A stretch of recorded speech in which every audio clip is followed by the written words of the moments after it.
పండగ అంటేనే ఒళ్ళు ఊనం అయిపోతుందండి. ఎందుకంటారా? మందిరం పనులన్నీ మేమే చేసుకోవాలి అన్నయ్య నేను.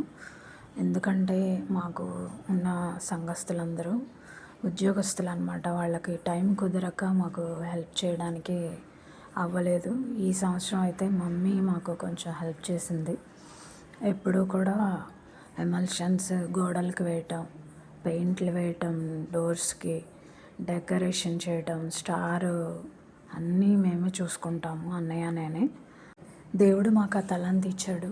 సో దాన్ని మేమైతే అశ్రద్ధ చేయము ఎప్పుడు కూడా. పనులైతే చాలా భారంగానే గడిచాయి. ఆత్మ సిద్ధంగానే ఉంది కానీ శరీరం సహకరించదు అన్నట్లుగా. శరీరం కొంచెం బలహీనంగా ఉన్నా సరే దేవుని పని కాబట్టి అలా కంప్లీట్ చేసేసాం. లైటింగ్ అయితే 2 days పట్టింది అన్నయ్యకి. పాపం వాడొక్కడే చేసేసాడు మొత్తం అంతా. ఈసారి బయట కూడా లైటింగ్ పెట్టాము. సో అన్నయ్య పెట్టాడు ఇదంతా కూడా.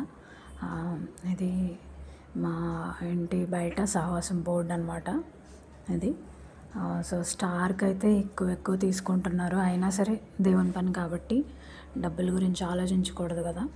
సో నైట్ 10:30 అయ్యింది మాకు. ఈ పనులు అయిపోయేసరికి ఇక అలా సోలిపోయి కూర్చున్నాం అనమాట.